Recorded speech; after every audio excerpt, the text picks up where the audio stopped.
I didn't want to grab that. Ah.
Dingle dangle!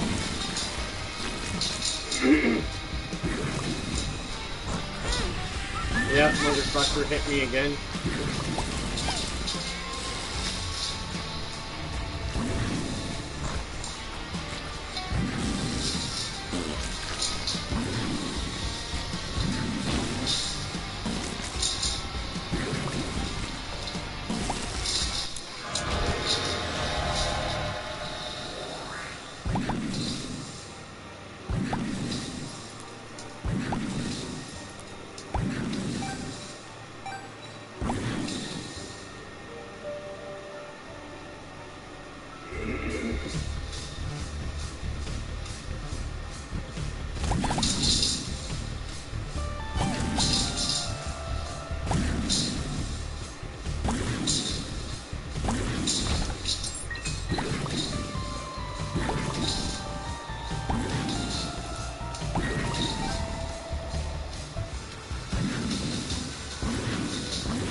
Full health. I'm drowsy.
Get him!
bullshit.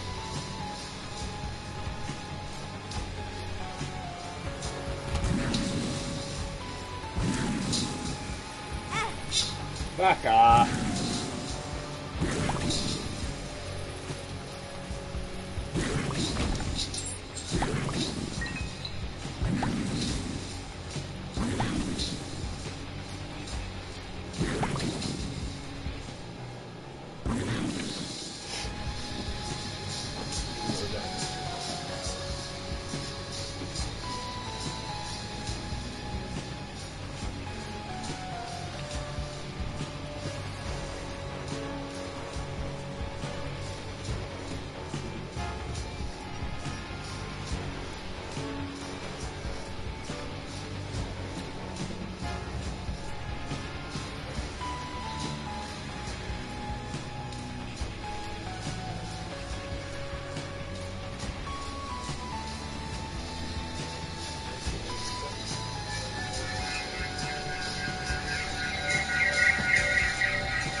Information from other levels. For instance, when he was younger, during his time of training with Ascot from the Dow universe, in 1956 he gave him a series of prophetic things also, which we went over somewhat on the contact note. And that primarily dealt with a span of time dealing with several assassination and murders of political figures, which she felt was necessary actually for events to actually unfold the way that they were supposed to. Billy also received prophetic information from what's called the Patali level. As I talked earlier on one of the tapes, on the creation tapes, about the different levels that man can actually evolve to, the highest level that we evolve to as a spirit form is called the Patali level. Some people think of this as a group consciousness level. Billy was able to receive prophetic information also from this level, which was kind of filtered down to him through the High Council of the Pleiades world. And that information was received by him and passed on also. So we have information from several different sources here. Ascot, Sannyasi, Patali, and even Billy himself, who understands some forms of future prediction, have all gone together to put together this little book. Now, some of the prophecies, of course, are from conversations when he had in the ships and so forth. But the prophecies that came from the Patali level were of a different kind. When you receive transmissions from a higher life form like this, they don't come in the form of language. They come in the form of symbols, and that comes through on what's called spiritual telepathy. Spiritual telepathy, unlike material or primary telepathy, is very, very long range, and it doesn't come in an audible form. It comes in a series of symbols, which the person who's a student understands it then, must then convert the symbols into language and tell the story properly. So one has to be trained and understand the symbol language very well to be able to do that. When Billy was very young, part of his consciousness and memory and abilities and knowledge of the symbol language was unlocked, and over the years of study and so forth, he learned more and more about this, so he was able then to convert the symbols into language.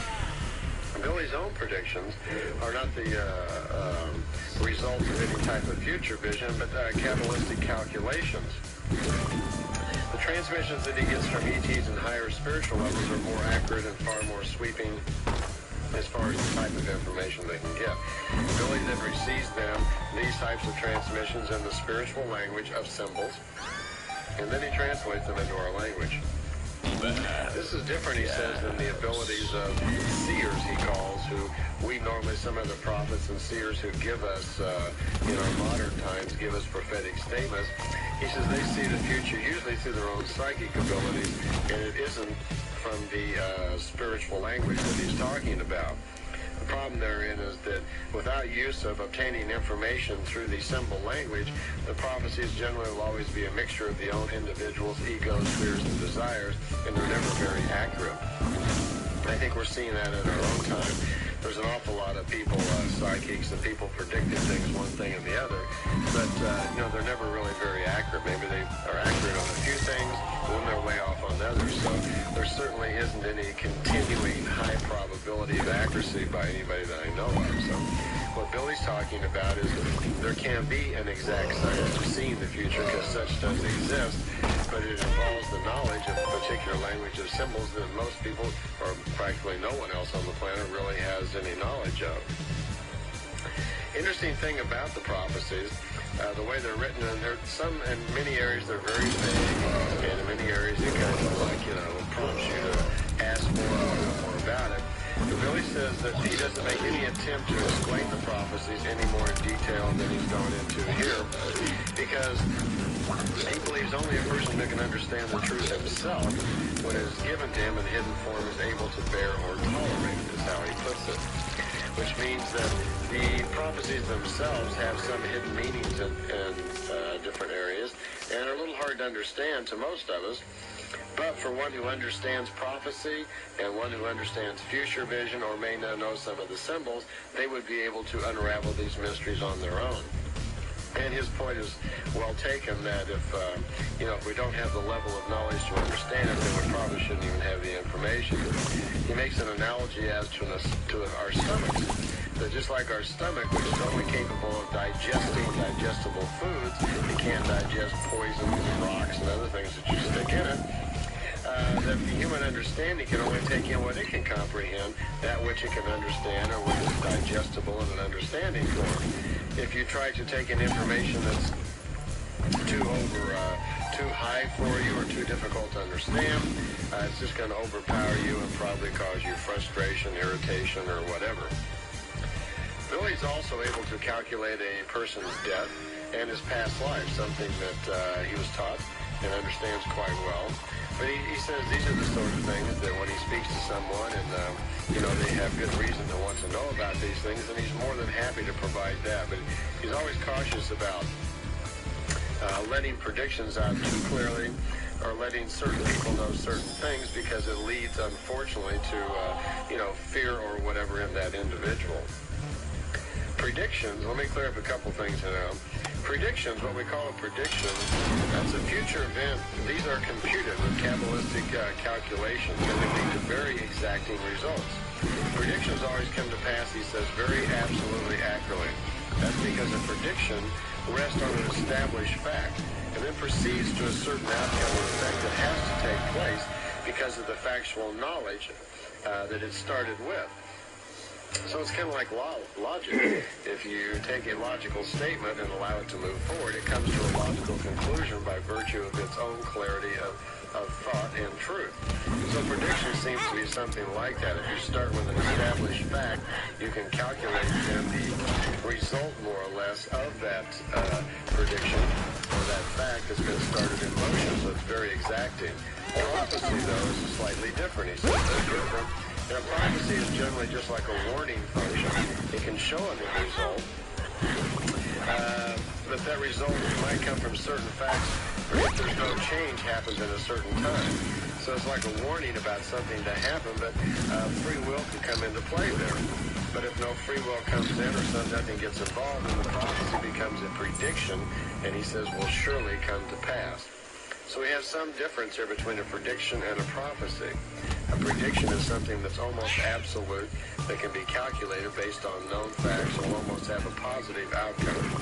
A prophecy is more of a warning, and can actually be interfered with. But if nothing happens to change a prophecy, then it becomes a prediction by virtue of the fact that nothing was done to stop it, and it also will come to pass. Prophecy also is quite variable according to the free will of men, and that's the point he's trying to make in the basic difference between them. And when we hear a prophetic statement, it's a warning about something, and we have the possibility of maybe doing something about it. Therefore, it's not certain that a prophesied event will take place if it's changed by a good evolution. And what he means by that is that this means that a person's evolution, or in other words, your continued growth of knowledge, accumulation of spiritual knowledge, that has to happen without the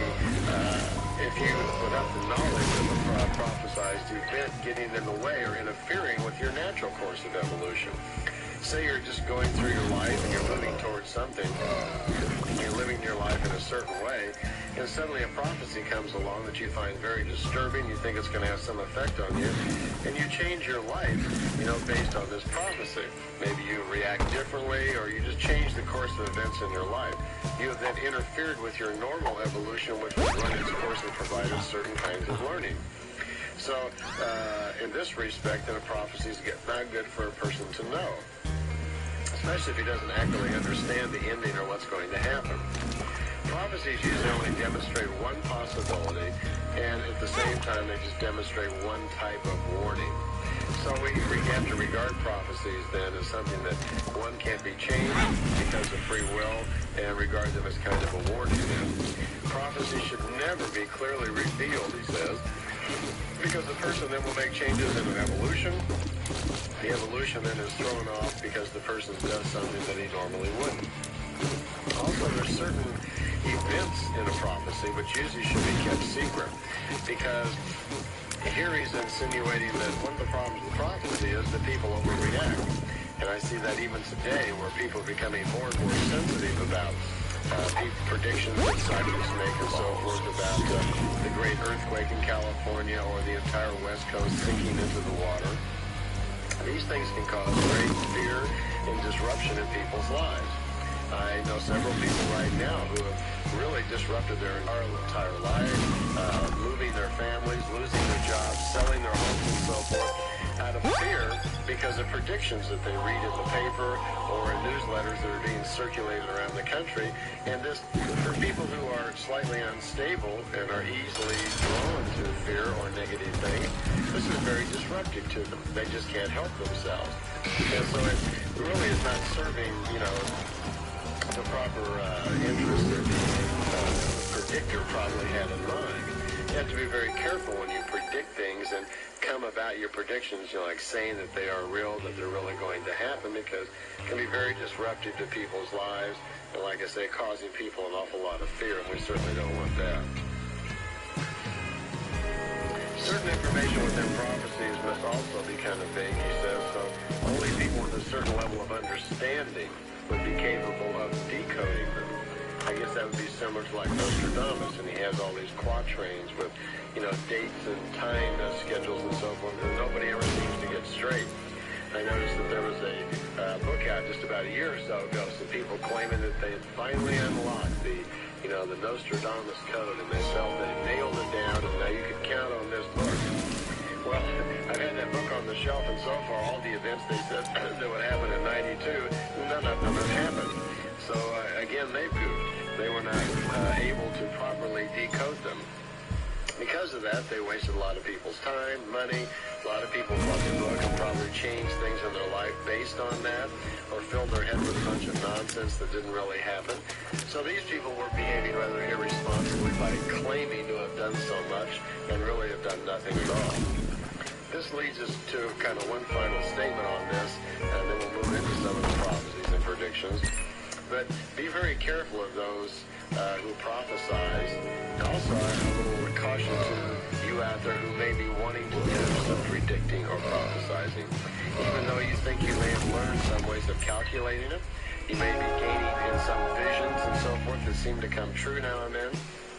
Be very careful in these difficult times coming up in the near future about making predictions or prophecies of any kind. Because, for the most part, if you only know a little bit about prophecy or prediction, you're going to be wrong.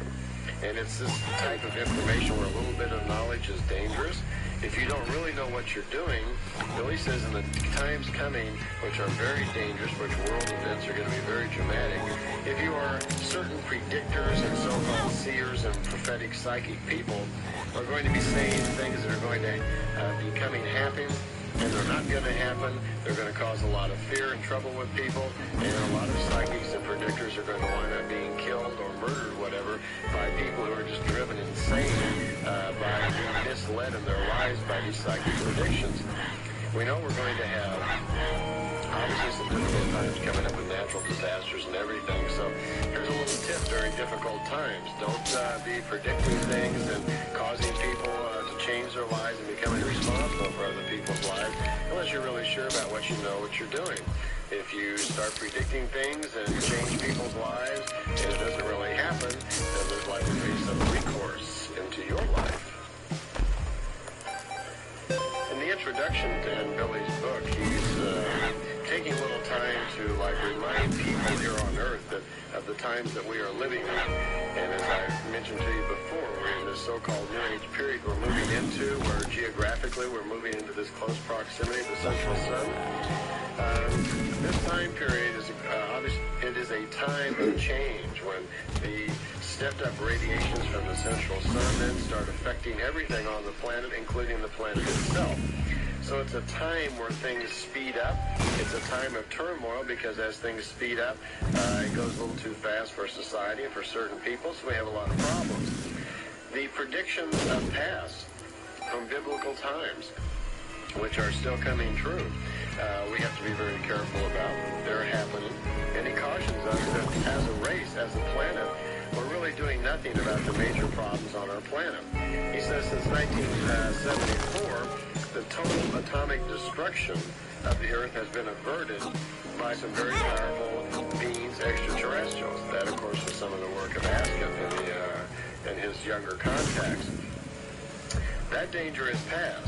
That was existing then, but the danger of a third world war has not been removed at all. It's still going to happen pretty much just exactly the way that it's predicted. It has been predicted for a couple of thousand years because the people are, are doing nothing to change it. Billy says, look to the beginning of the Third World War to come during a time when we think things are very peaceful. Suddenly, without any warning at all, in the middle of the night, the cry of war is going to break out in the middle of the night. And it's going to be a great surprise to everybody here. So we want to look, perhaps right now there's hardly any peace anywhere on the planet. There's wars everywhere you look. Okay, let's move into some of the more definite prophecies. And let me start a little bit with some of the prophecies from the Talmud of Manuel, which is the original teachings and thoughts of Manuel, who is wrongly called Jesus Christ. One of the important things in there that we all have heard is the prediction that he said that he would return. Some people believe he's returning in 2,000 years. Well, that isn't exactly what was in there. He just says that it will come to pass in 2,000 years when mankind has become capable of better thought, that his teachings will be revealed again unfalsified. And that's exactly what happened in 1963 when his original writings were dug up. Actually, the writings were written by Judas Iscariot. They were dug up. They've been translated, and they are now out in a little book called the Talmud of Manuel. He mentions also in those writings that there will be a new prophet in our time, or what he calls the distant future then, who will not possess as much power over evil or disease as he does, but the new prophet of our time will have the knowledge which is the same as his, will have the knowledge and understanding of creation, and will be able to, as he put it, shake the foundations of earth with the revelations of the truth that's brought forth. He goes on also to mention, which is kind of interesting here, that the time when his teachings will be revealed, it says will be a time when a war is threatened from space, and many new gods will seek dominion over the earth. Again, as we mentioned earlier, that Emmanuel is aware that gods are humans, and they are humans' great wisdom kings on the highest realms of physical evolution who exert great force and knowledge over other people. So here he's talking about that there will be a time, and apparently it's very much time about right now, where there will be a war threatened from space. He also goes on to talk about the prophet of the current time of our time will lead a very difficult life, will be persecuted greatly. There's also some prophetic statements in the Talmud Emmanuel at the time when Emmanuel was at the Mount of Olives. Fuck off and charge, you motherfucker. These signs that he's talking about when they're going to happen. Hate that shit. He says, take care and beware that in the future time that Tried to charge it, doesn't charge properly or fucking zipped off quick, like enough to fucking piss anybody off. They are Emmanuel. They will try to deceive people. There will be a lot of rumors of war, but people shouldn't really be too afraid because this really isn't the end. It's not the end of the world. But it is a time when people are going to rise up against each other. One kingdom will rise up against another one. There's going to be great earthquakes and great water, he says, back and forth. This is all the beginning of the tribulations, he says. Man will be delivered in affliction. There'll be massive fucking charge. Cults rise up against each other. Holy shit. Large amounts of blood will flow. Many people are going to die in these battles between these groups. Hate is on the rise. But he says anybody who really believes in the truth, people that really find the truth within creation will be able to survive all of this.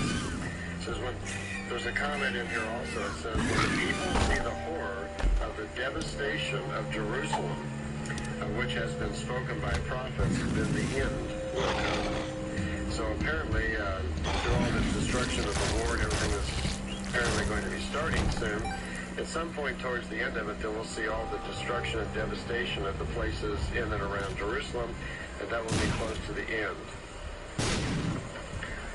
The next warning from Emmanuel is for the Jewish nation during this time of great war, and he's cautioning the people, the Jewish people, to hide, to flee to the mountains, especially to women who are pregnant, to run for their lives, really, because of the mass destruction that's going to hit in their country. So there will be a great affliction as never before seen since the beginning of the world. It's going to be some of the worst death and large amounts of death to ever happen on our planet.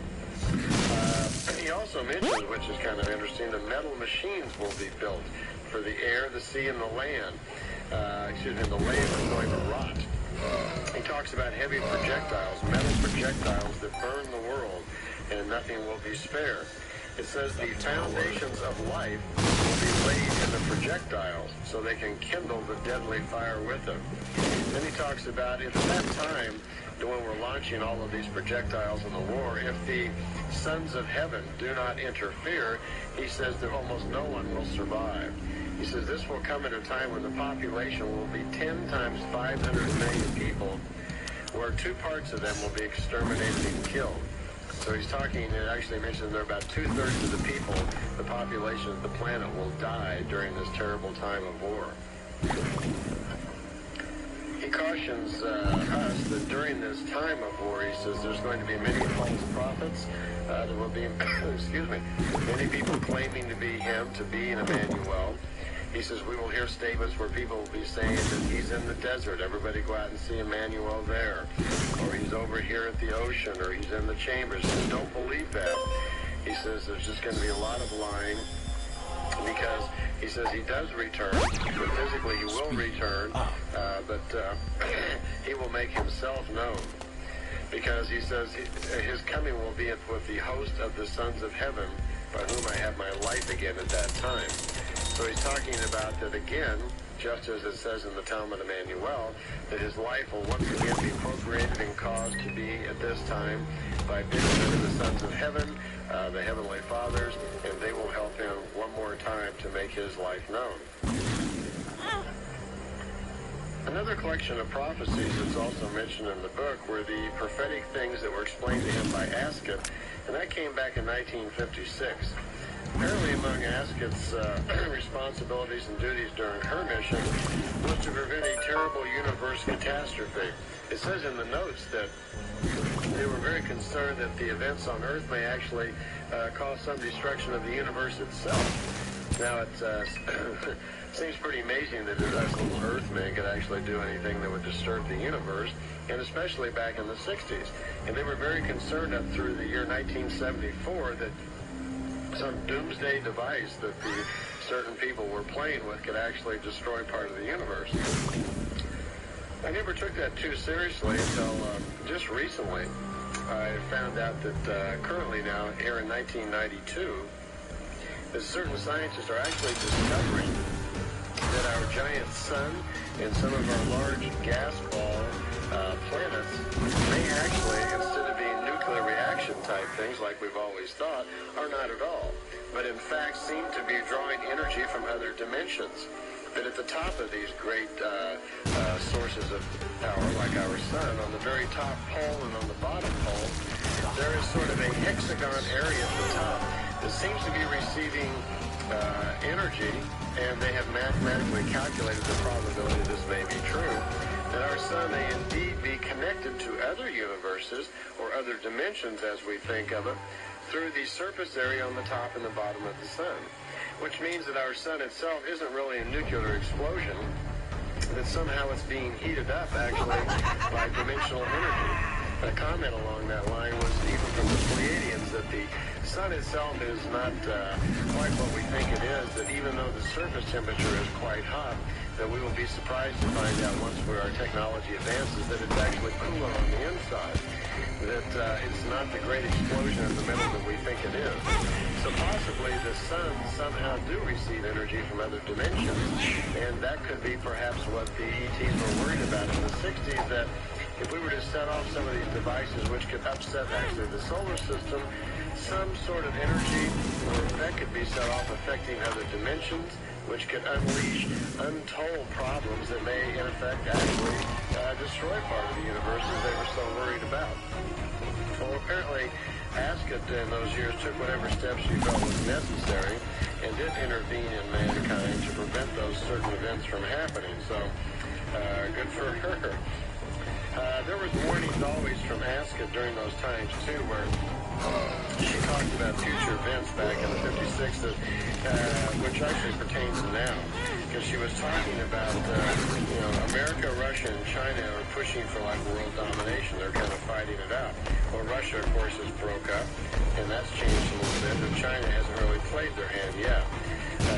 She says, at this particular time, we have to be very careful of the Jewish Zionists, who are plotting a lot of murderous deeds of violence and terrorism, and actually are working in conjunction with certain Christian religions to take over certain areas of the world. So apparently, in the face of the might of America and Russia and other countries, in China, certain elements of the Jewish people, the Jewish Zionists, and certain Christian groups are plotting actually how they can take over certain parts of the planet themselves.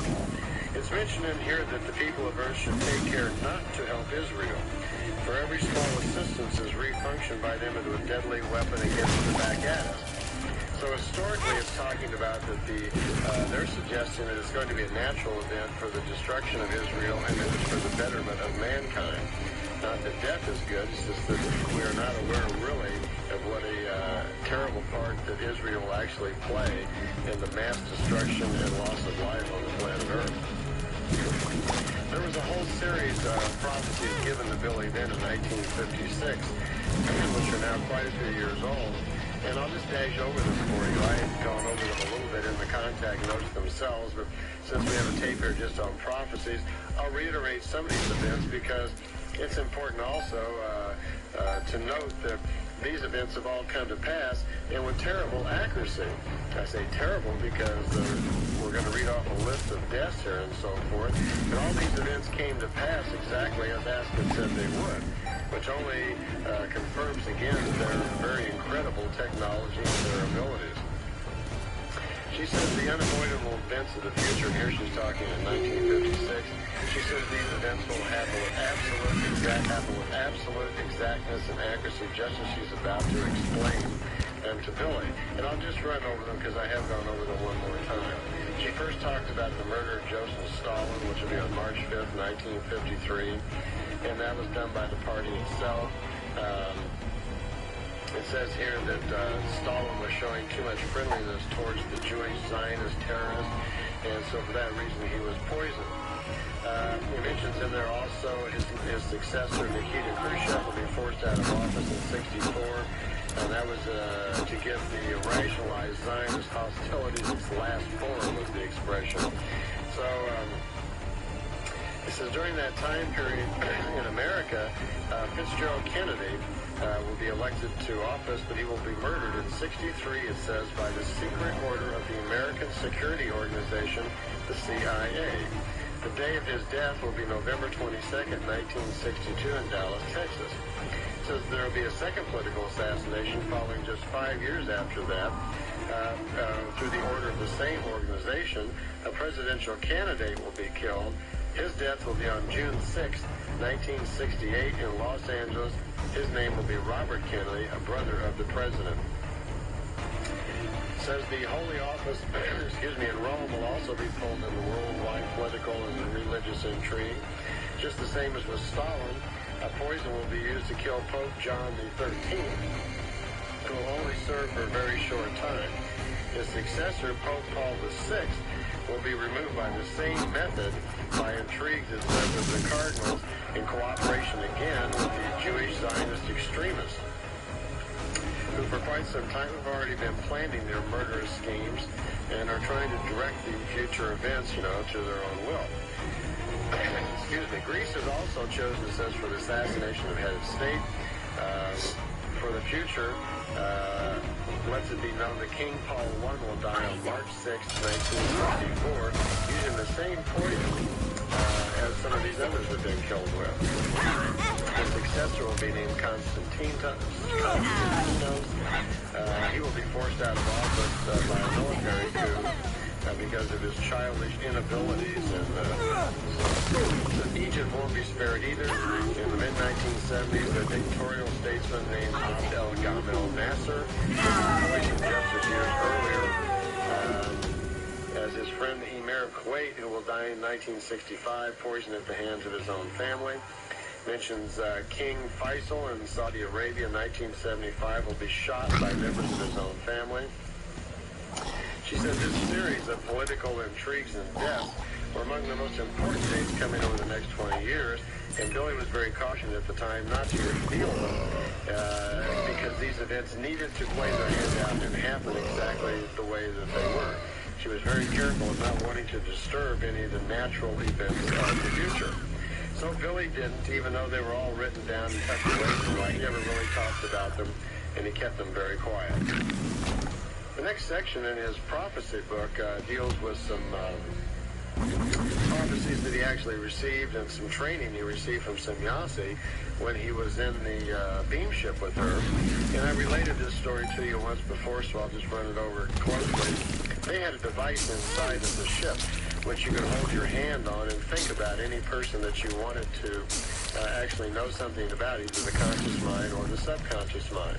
And by placing your hand on this, you could actually read what was going on in their subconscious thoughts. And you can look into their future because all of our subconscious are connected to our future and have some knowledge of it. Well, Billie was shown how to use the device, which he did, and he chose to look at the life of General Francisco Franco at the time of Spain. And when he did, he was able to look into the conscious mind of this person and see that he was terribly afraid of dying, that there was a lot of fear. And when the equipment was adjusted, Billie was able to look into the subconscious and was surprised to see that there was no fear of death inside the subconscious. And he was reminded by Semjase that that's only natural because the subconscious mind, which is attached always directly to the spiritual subconscious, knows and is aware that death itself is nothing to really fear. That is just a carrying on into a different state. So that part is in there as well. That explained how quite often the Pleiadians would be able to understand things about us. On another occasion, Billie had been told by Semjase that Pope Paul VI would be killed by his own cardinals. And Billie asked her later on, he says, something's going on here, because there was a prediction that Pope Paul VI would be killed by the Cardinals, but he is not. He's still in office, and he wanted to know what happened. And she says, oh, yes, it did happen. 2 years after he was named to the office, he was killed. And he doesn't understand this. And he says, you're speaking in riddles. How can I understand that? Pope Paul VI is still alive, and yet he was poisoned and is dead? I don't understand what you mean. So she went on to explain that the good Pope Paul VI was recognized as being, he went against most of the goals and purposes of the Catholic bishops and cardinals, so they went into a secret conference and decided to get rid of him. So it was decided by a secret ballot that the Pope would be killed by assassins, and that there would be a double put in his place who would follow the designs of the bishops and the cardinals. So Pope Paul VI was poisoned to death and replaced by the cardinals with someone with astonishing similarities. They even went to the trouble of, after the double was put in place, they even went to the trouble of erasing most of Pope Paul VI's personal belongings, pictures, books showing him in school and his earlier life and so forth, so it erased any images of what the man really looked like. Billy, on a couple of occasions, also received prophecies from what he calls the Patali level. And as I explained earlier, the Patali level is the highest consciousness in the universe. It is a level of collective consciousness that has risen to that knowledge where it is beyond the physical realm and has total knowledge of all that they see and total understanding. On Thursday, the 29th of January, 1976, at 1:05 a.m., Billy received these prophecies. Now, these prophecies are particularly kind of stinging to our future, because this particular prophecy was all revolving around the evil one, the anti-logos, the sign of the 666, the Antichrist, if you will. And it is the short story here, kind of about his life and what's going to happen. And I'll go over to kind of tell you basically the details here. But it reads pretty much the same as any of us who have read the Bible and so forth. There doesn't seem to be much difference really in the prophecy at all. And it's one of great destruction and war and so forth, and it's certainly a bad time to be in Europe. So it says it's the child of the evil one, the child of destruction it's called. There will be a deadly adversary to knowledge, wisdom, and truth. The anti-logos then appears in multiple forms. It is the power of the evil one, the 666, which means there is against the truth of creation, is what the 666 actually stands for. We think of it as the Antichrist because we're told by religion that the Antichrist person will be against Christ. Well, part of that is true because Christ, which is the name given to Emmanuel, who taught the truth about what creation is. But this is, they're saying here that the 666 is really against the truth of creation. So we are a little wrong in our explanation. It's an antichrist. It's not an antichrist, it's an anti-truth situation. And that the symbolism of 666 means it'll be through a time period when people will refuse to believe the truth about creation and will refuse to live their lives according to spiritual laws and the truth of spirit. Okay, and it talks about this Antichrist, as I will call him, since that's what we're all used to hearing, is the embodiment of the powerful, lawless, bloodthirstiness of the anti-logos. He has deceptive powers and be capable of what we think of as miracles, all types of temptations, deceptions, lies, and fraud.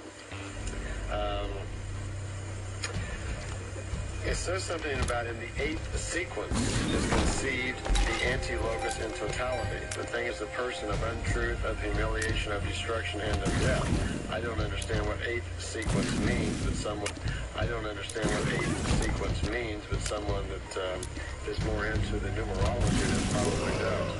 It says before the Antichrist is born, there are 7 embodiments of powerful ones, all part of the anti-logos or evil sort of buildup apparently that's going on.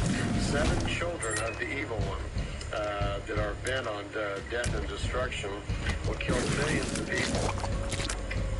The actual Antichrist, the one that we think of as the Antichrist, will be the child of the evil one, born in the womb of a devoted woman of God conceived in falsehood and lies by the monk. There'll be a monk somehow which will make this woman pregnant. He will be born in some inconspicuous place in the east around sunrise, around the 7th hour in the morning. He will be left outside to die, they think he will, at least the monk will, but he isn't. Instead, he's taken and brought to the east and cared for by someone they call a treacherous one, someone who never gets his fill of fraud and deception. The child of this evil one, the Antichrist, actually exists in multiple forms, the now and the before, because they're talking here about the fact that the Antichrist will be the duplicate, look like the twin of Emmanuel, but in appearance, but still isn't actually a duplicate. This Antichrist child will be protected and surrounded by the power of the one called the Evil One, who he understands the great power that the Antichrist will have. Apparently, this Antichrist child will come into its power in about its 11th year. And in approximately 8 years after that, when he's 19, apparently his abilities of mind become very strong, and he will be able to control people through thought. He's the complete killer of all truth, teaching heresy, delusion. He's just definitely been on destruction. It says here that the fruits of his evil begin to happen around his 30th year, but by the 19th year, he's already been able to cause a lot of death. His power comes in killing.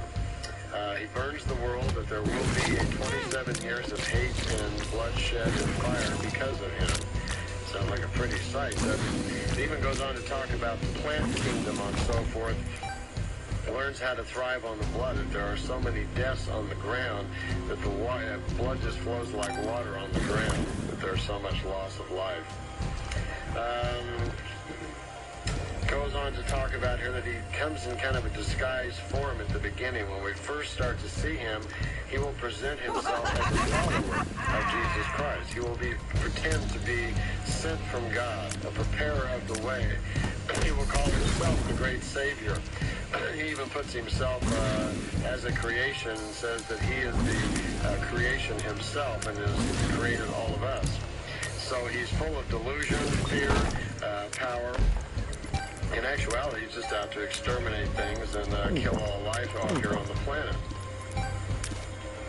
Talks about the war beginning because of him, blood and fire, horrible firestorms. Here again we have this mention of firestorms where the air is actually ignited and set on fire somehow and just brings horrible death to large areas of people.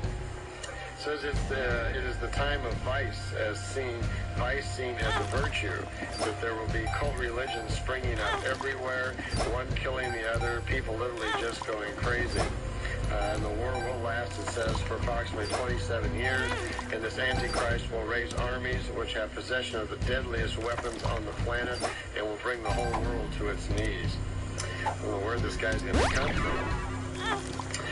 Mentions also that he's capable of stealing the thoughts of men, is how they say it. So apparently he has the ability to perceive how people think and also control their thoughts. He somehow is very wise in future events, too, because he watches very carefully and interprets certain events that are about to happen.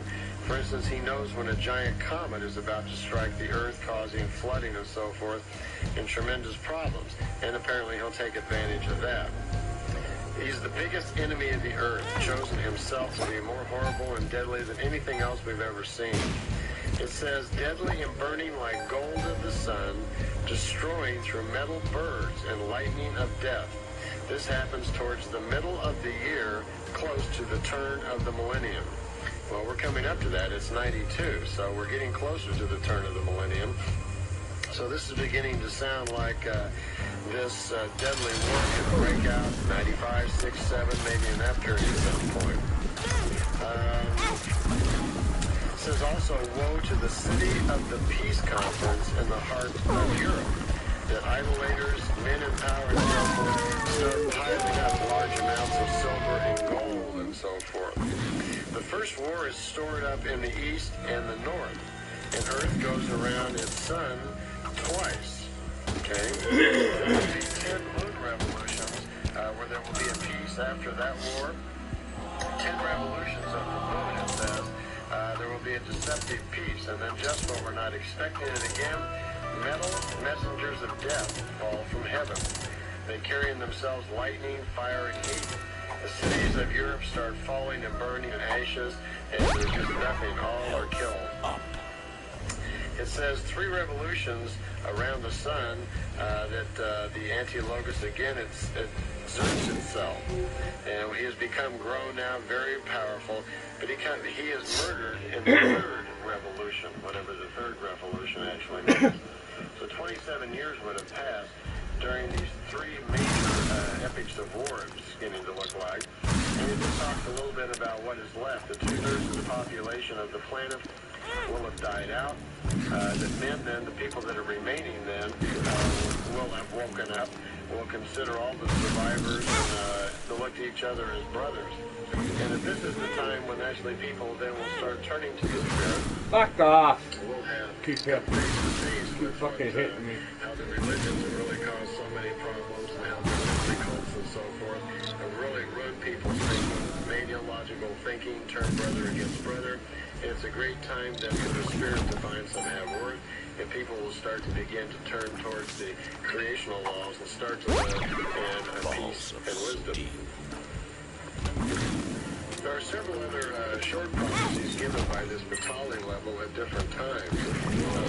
Saturday the 31st of January, 1976, Billy was giving another little prophecy about a meteor. And apparently, it says that there will be a great meteor come from outer space and hit the planet Earth. Like a comet, it says it falls into the big pond, burns the air like a glowing ball. In the year with the worth of 3 with a hideous bang. So you may want to figure out whatever year there has the worth of 3. It says that it's a gigantic comet that hits so hard it crashes right into the Earth. Its speed and velocity are so strong that it brings a deadly destructive seed. Mountains actually crumble, tremendous loss of life. It says it is a monster of death that now ruins everything. People cry out and so forth for misery because it's causing so much havoc on the planet. Apparently there's giant flooding, the air is just terrible. People are yelling and screaming, but there's nothing that they can really do. So we have that to look forward to, apparently, in the year with the worth of 3. The Batali level at that same time also gave us some more little cheering news. It just talks about how Mother Nature is going to rise up, and there are going to be tremendous gales, typhoons, and hurricanes, which are going to be far greater than anything we've seen before. Well, we're already starting to see those. In the past year, hurricanes hit Hawaii, the southern part of Florida, and so forth, and wiped out whole cities. It says that ships, giants of the sea, sink in the sea, and great hosts of soldiers will be wiped out. Iron birds that through the air they fly, crushed they will lie on the earth, crash in the sign of madness. It says in great numbers the metal birds fall from the sky, cries of help, so nothing can be done. So apparently we're going to have a lot of airplanes in the air. It looks like there's going to be a lot of reports of airplanes great amount of death caused by natural causes and so forth. So that same cheery prophecy goes on for about another page, just kind of letting the people of Earth know that we've created most of this through our thinking. Again, evidence that our subconscious really does affect the planet. Well, I see we're running out of tape, so I'll see you on the other side.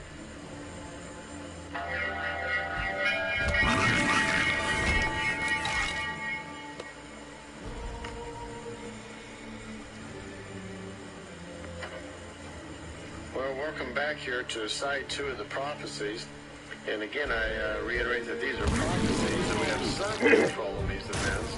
Although a lot of the things we're talking about now are predictions, which come from the higher Batali level, which come to pass whether we really have any say-so about it or not. Most of these events that the Batali level is passing on to us are events of natural disasters, volcanic, earthquake, and so forth, how the world is really going to change. And there's not much we can really do anything about it. If something were to be done about it, it would have had to have been done long ago.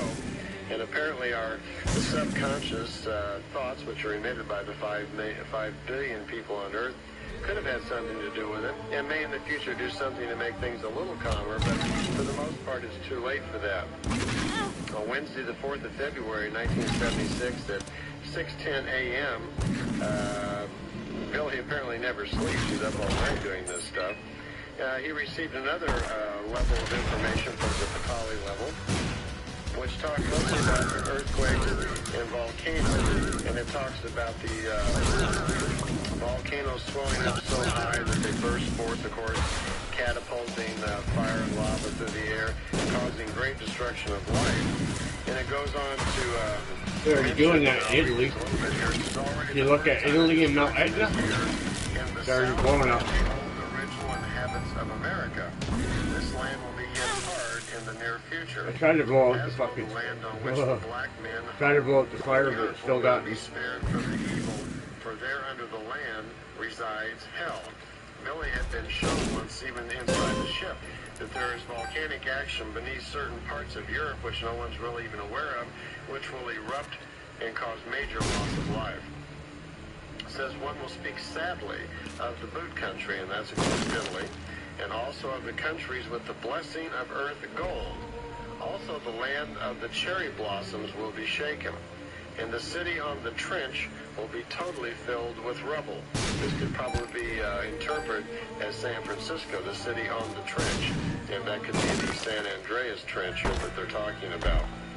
Also the folk in the country of the sword lion will suffer, and the star and the half moon will not be avoided. Country of the gods will be hit or hard hit.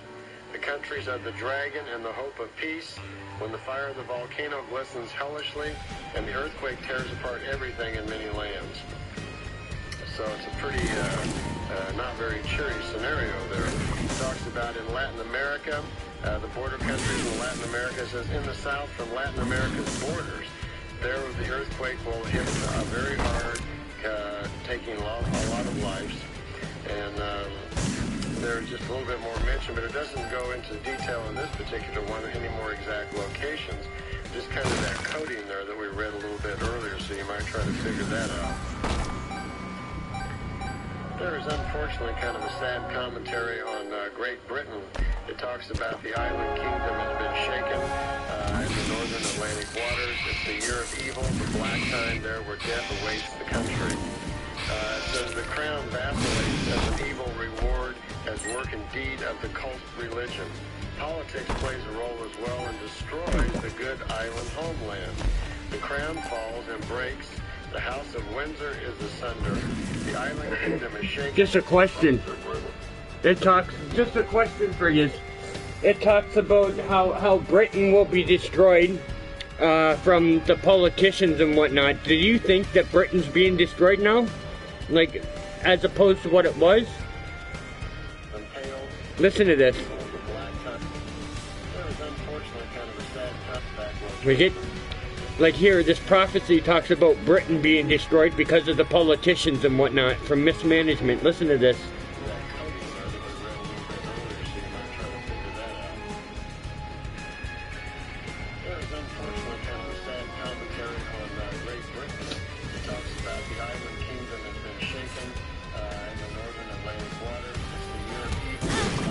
Oh, I got too close.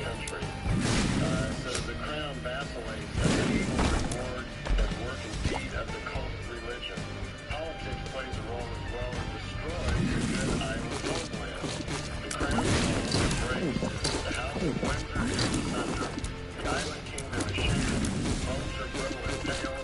The kingdom has fallen. Only legends about it remain. In the prophecies, there's something very interesting which I never understood very well. It happened on Thursday, the 4th of March, 1987, at 1:40. See if there's any more here. Oh, the Enoch prophecies. Let's give those a listen.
Oh, you son of a bitch. Evil prophecies never have to be fulfilled. Seeking causes or purposes is positive, and why is it something positive and good results therefrom, instead of something negative and evil, terrible.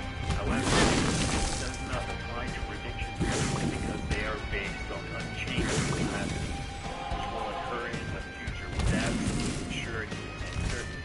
Predictions are based on a previous viewing of the future, which neither has anything to do with the prophecy nor with the probability calculation. Therefore, if I make known to you a part of Enoch's prophecy for the third millennium, Fuck off, does is not shooting mean the wrong this fucking will way. actually fulfill themselves. In any case, the precondition for their fulfillment would be that the already existing causes as also the future causes be continuously created, so that a fulfillment of the prophecy can occur. Thus, the possibility always exists use or complex, always provided that the human being of Earth becomes rational use or complex, that everything changes for the good, the better, and the positive by means of a rational rethinking as well as an irrational development of feelings and an equally rational attitude, whereas the prophecies do not have to fulfill themselves. However, if this developmental change does not occur, then a very terrible, evil, and negative time is in store for the Earth and its entire population in the coming new millennium. Since the last, thus the second, actually the third World War, very much has changed for the positive and good in terms of the thoughts, feelings and actions of the human being of Earth. But in my opinion, all that is not enough because the great developmental change for the better has not been worked out yet. Indeed, neither by the mighty ones of this world nor by the entire human kind of Earth. During the past years, you have made many predictions and probability calculations and also mentioned prophetic facts regarding the terrestrial economic, political and religious sectarian situation.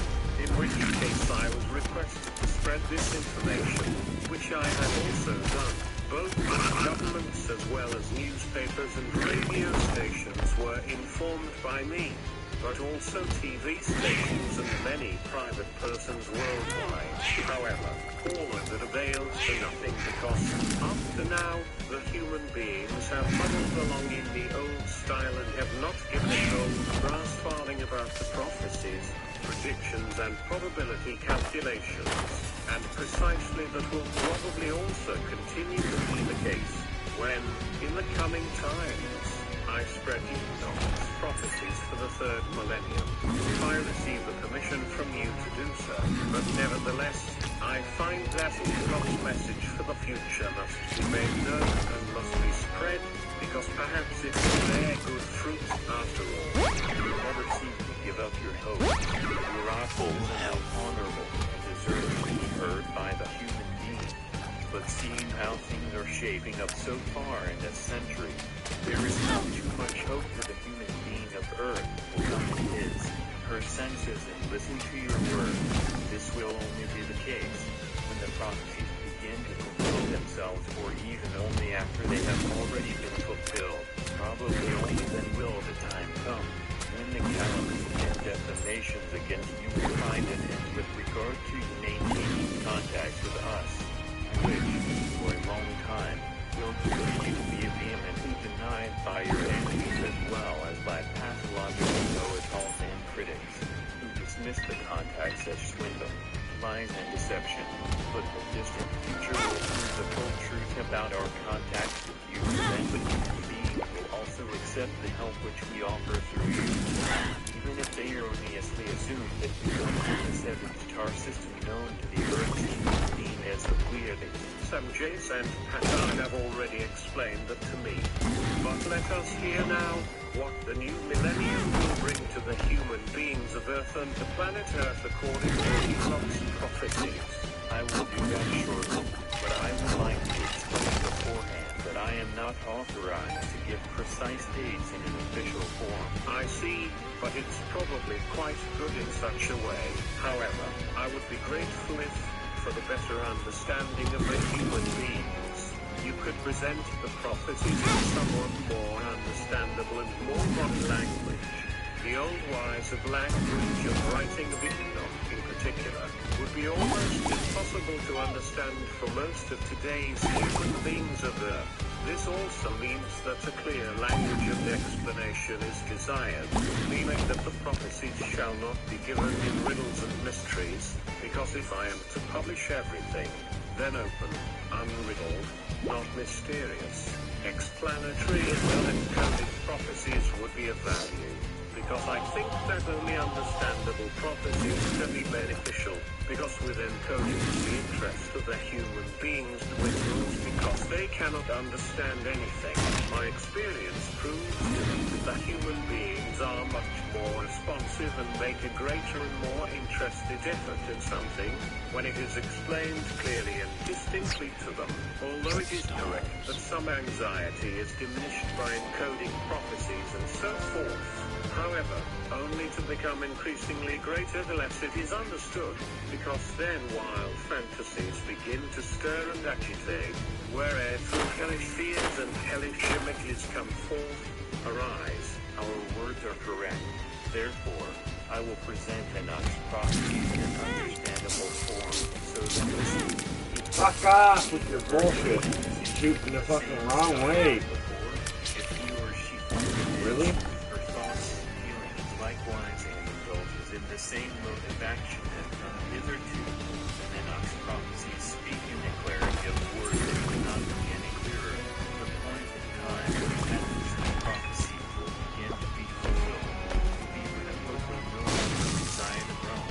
All of Europe will then fall victim to a terrible punishment by evil minds. The Christian religion will collapse and the churches and monasteries will end up in ruins and ashes. Tremendous forces, powers will be created by the sciences and will be released by the military and armies as well as by terrorists.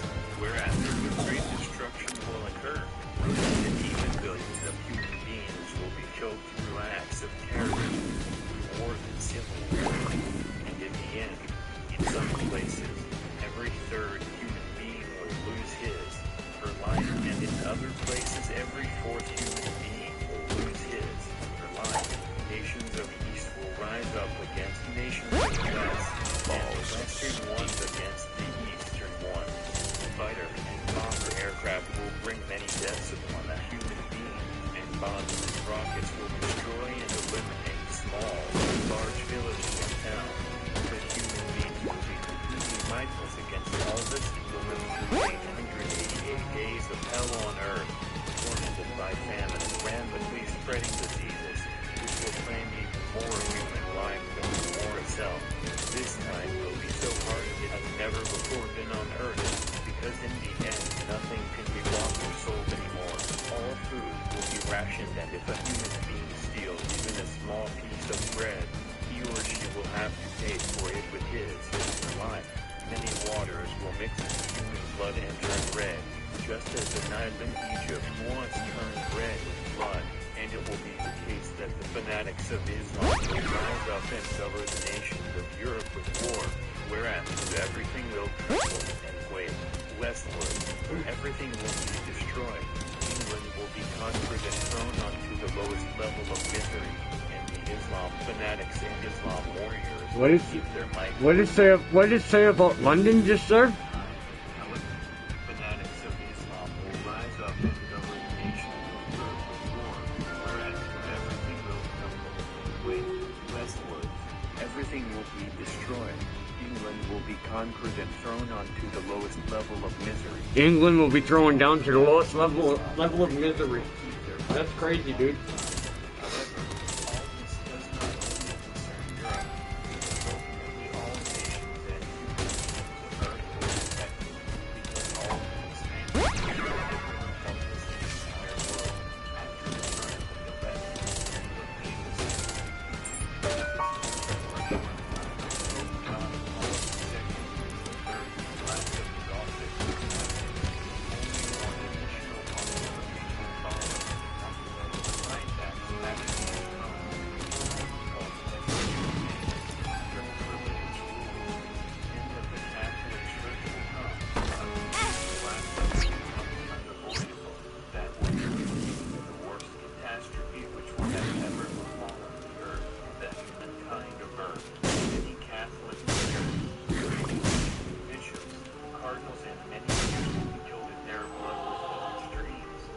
Also, even the Reformed Christianity will become just as vanishingly small as the Catholic one, where the guilt of the Zionists, the mighty greedy ones, and their military warriors, terrorist bullets will create despite Something's wrong. weapons of every kind, but also through atomic, chemical, and biological weapons.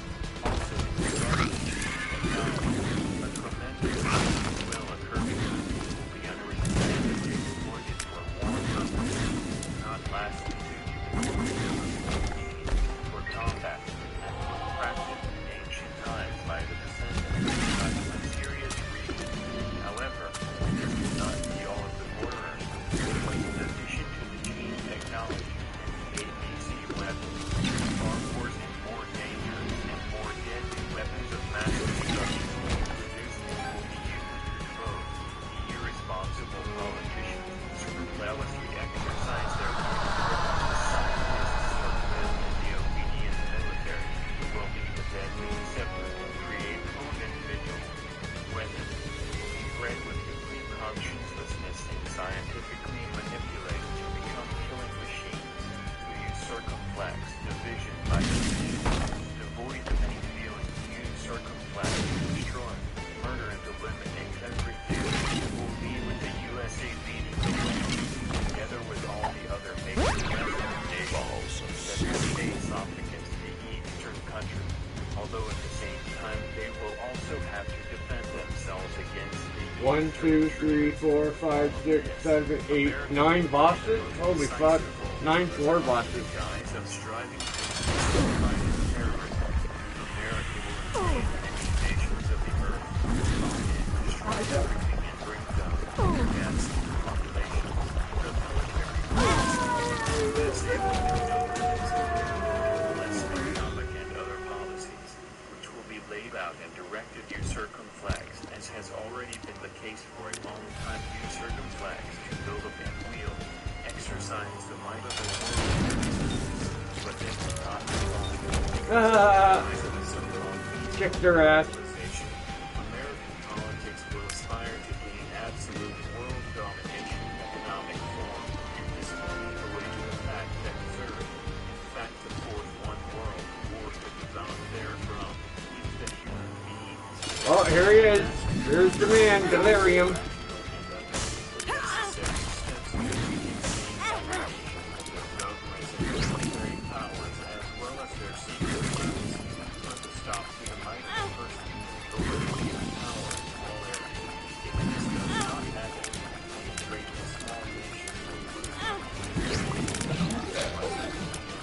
Probably kill me. Probably kill me.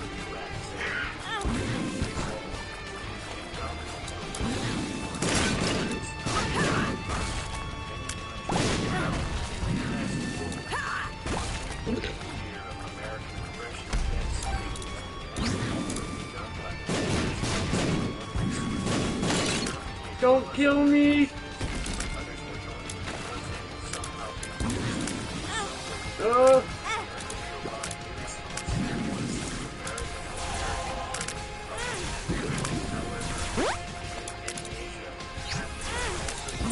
Motherfucker. He's gonna kill me. Wonder if I could use the flies to help. Dodge, dodge, you're already gonna die.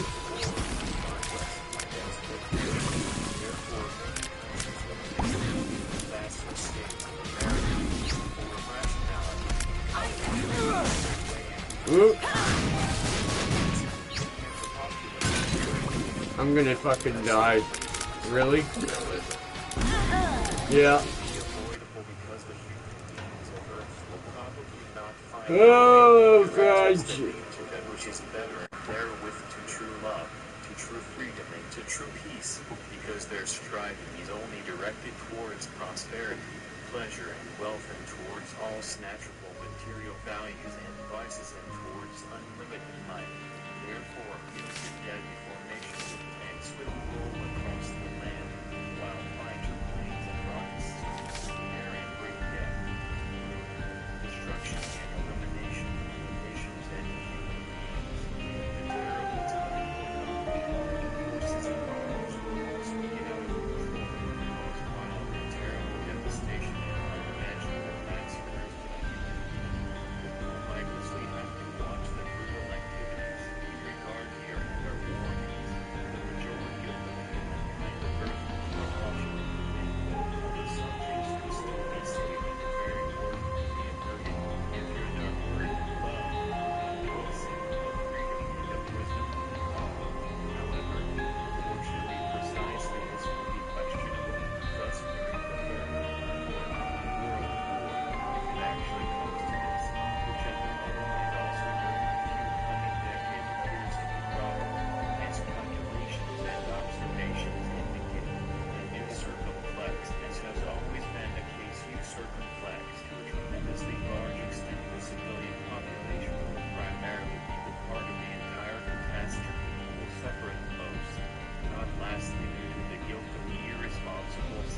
Tremendous hunger will spread among the human being, while the global economy will, completely destroyed, be razed to the ground, and will no longer be able to produce any kinds of goods. Self-evidently, all foods and medicines and so forth will be rationed, and whoever arrogates any of these goods will be punished by death.